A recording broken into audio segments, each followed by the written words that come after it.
Why do you always lose matches? The first reason is too many errors on backspin balls, whether on serve-receive, your third ball attack, or during a pushing rally. The second reason is your post-serve tactics don't match your expectations.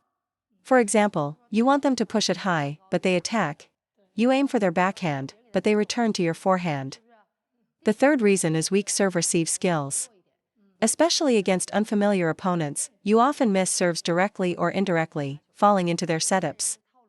I believe amateurs struggle with backspin because their bodies are always in a rushed state to react to the ball. You need a specific ready position for backspin balls. For example, if I serve short and want to loop the next ball, but my body is still upright, that's my own fault. Are you prepared for the backspin ball? Are your legs, waist, and hands low? Is your racket below the ball? No.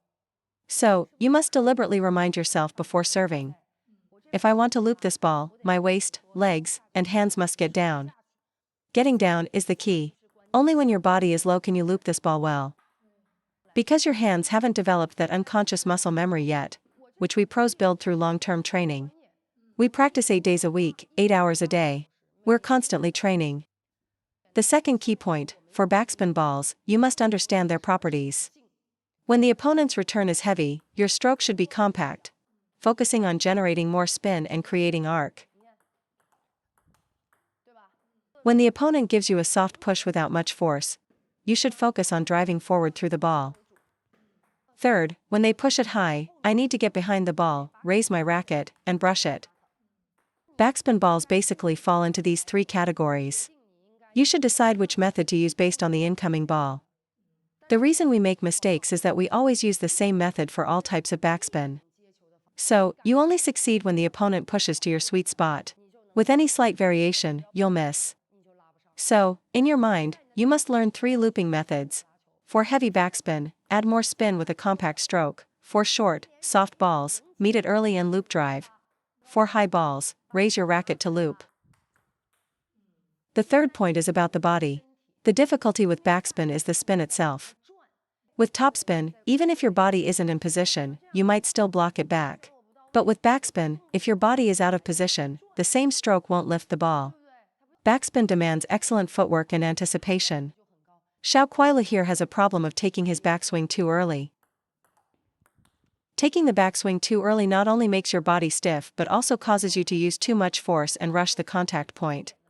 The correct way is to time your backswing with the ball. This means after you feel your feet and legs are in position, you drop your hand for the backswing at the very last moment. If you wait until your body is in position to start the backswing, there is plenty of time. Missing loops in a match is the result of all these small details adding up. The correct sequence is, feet and center of gravity in position first, then the racket drops, and finally, you loop. The timing will be perfect. If you start your backswing first, your feet can't move, leading you to be out of position with your racket already back, resulting in a poor contact point. A backspin ball is slow, but because of the spin, your contact point must be extremely precise and correct to make the shot. You'll notice that when pros haven't practiced for a while, all their mistakes are also on backspin balls. Even pros make these mistakes, let alone amateur players. So, if you want to execute a great shot in a match, you must first adjust your center of gravity and footwork, and only then take your backswing. That's how you truly lift the ball. Otherwise, you'll feel great in practice, but in a match, as soon as the opponent changes placement, you can't play. This is what's called a disconnect between practice and matches. Your problem now is taking the backswing too early. You feel the backspin is stable, so you subconsciously swing your arm back. When the opponent changes the placement, you're forced to move with this stiff arm. A pro's sequence is, recover after the serve, see the ball go to the forehand, move into position, and only then does the racket drop down from above. You see, the hand moves relaxed with the body and only drops for the backswing at the end. We move our feet and body first, then the hand, all in coordination. But amateurs move their hands and feet at the same time, which throws everything out of sync. The problem now is that on the first attack, you're not using your body and feet to adjust your position, which is why you're missing the loop. So, you need to adjust your rhythm. For example, in a match, silently count 1, 2, on 1, you adjust your position. You can say it out loud like me, 1, 2, 1 is for footwork, 2 is for the stroke. Use this method to force yourself to find the contact point first. If you can't find the spot, don't swing.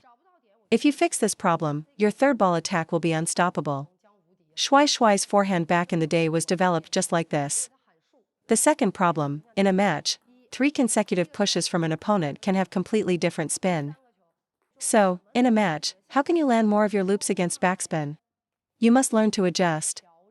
You need to observe your opponent's motion to decide whether to use a loop with more upward brushing or one with more forward drive. At a minimum, you need 3 different loop trajectories. For example, if he pushes with heavy backspin, I'll use the first trajectory, creating a higher arc. If he just pats it over, I'll use the third trajectory with more forward power. The same principle applies to the backhand. When they push heavily, I use the first trajectory with more upward brushing. When they just pat it over, I use the third trajectory, focusing on forward drive. The first has more upward force, the second is up and forward, and the third has more forward force. Your arm needs to adjust the racket angle for these different shots based on the incoming ball. That's how you'll make the loop. The forehand loop against backspin that we teach is just the basic stroke. In a match, you'll face all sorts of challenges. So the key, when looping, is to first read the amount of spin on your opponent's push, then decide which trajectory to use for your loop. If the opponent's push is very spinny, I'll loop with the first trajectory. If the spin is normal, I'll loop with the second trajectory. If it's no spin, I'll loop with the third trajectory. These are the first, second, and third trajectories. When we say being able to land the ball in a match, we're talking about this ability. You must decide which trajectory to use to contact the ball based on what your opponent gives you. If you do the opposite, you'll miss. For example, using the third trajectory against a very spinny ball will cause it to go into the net. Using the first trajectory against a no-spin ball will make it go long. Let me demonstrate. First trajectory, second trajectory, third trajectory. When people say you have a good forehand, it doesn't mean your technique is perfect, but that you have different ways to handle different spins. The problem for many players now is that those who brush a lot can't handle topspin, while those who hit through it can't handle heavy spin. You need to improve all your looping skills to make your third ball attack consistent in matches. The third major point, why are you often late or unable to follow up in matches? Because after you serve, you're not even thinking about attacking. It's like a chess game. You can't always expect your opponent to miss the serve, because better players won't make easy mistakes. You must learn to attack proactively after a short serve, so you need to design your serve around your next attack. For example, if I want to loop a backspin ball, I'll serve with heavy spin, then follow with a heavy spin loop, using the spin to force an error or a weak return. If I want to power loop it, I'll serve a low spin ball, which creates the opportunity to attack with power. If you've practiced a lot of deceptive serves aiming for a half-high return, you can attack the moment they push it back. Your attacking intention and your serve must be coordinated. But for many amateurs now, they are not. The issue with amateurs now is they like to serve long in matches and then hope to power loop the return. Another reason we often miss is that you're in a hesitant state of, should I loop or not? After your serve, you want to loop, but then you see it's not a perfect chance and consider pushing instead. This hesitation is fatal. The third ball attack must be decisive. It also requires the most preparation time. So, you must decide before you even serve whether you are going to attack the return or not. Once you've decided to attack, you must attack decisively, no matter how they return it, even if it's a short ball. If you have the mindset of, I'll attack if it's a good chance, otherwise I'll push, it's useless. Because this will lead to you thinking no ball is a good enough chance. The result is you push one back and then regret it, I forgot to attack. You have to keep practicing. No one is good at it in the beginning. But trust me, in less than half a month, if you commit to attacking every ball, your success rate will be at least 50%. If you keep at it for 2 or 3 months, this will become your primary way of scoring points. The reason amateurs don't do this is they think it's easier to force an error with a long serve, and that they'll miss if they try to attack.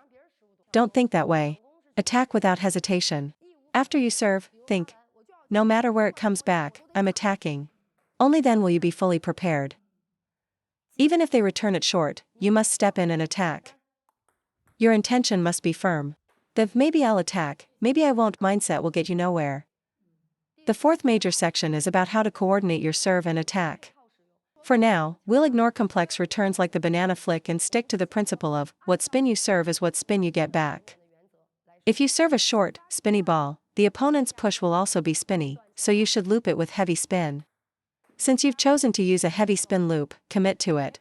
Don't see a weak or short push and suddenly decide to power loop it instead. You have to understand that even though the ball might be slow or high, it still has heavy spin. So, after serving with heavy spin, prepare to loop with heavy spin. After serving a low spin ball, prepare for a loop drive. After a side spin topspin serve, if the opponent misjudges and pushes it high, I'll attack the high ball directly. After serving long, you must remember to step back a little. Because on a return from a long serve, even if the opponent doesn't push hard, the peak of its bounce will be further back than a short ball's. Even if they push a short ball hard, the peak of the bounce will still be relatively close to the edge of the table. So, if you want to loop after a long serve, you must step back a bit so you don't get jammed. You see how far I'm standing from the table now? If I stand in my usual position for short balls, look, I'm completely jammed. Because a return from a long serve is fast and long. Even if they don't use much force, the ball will land deep. See? The ball is already behind my body.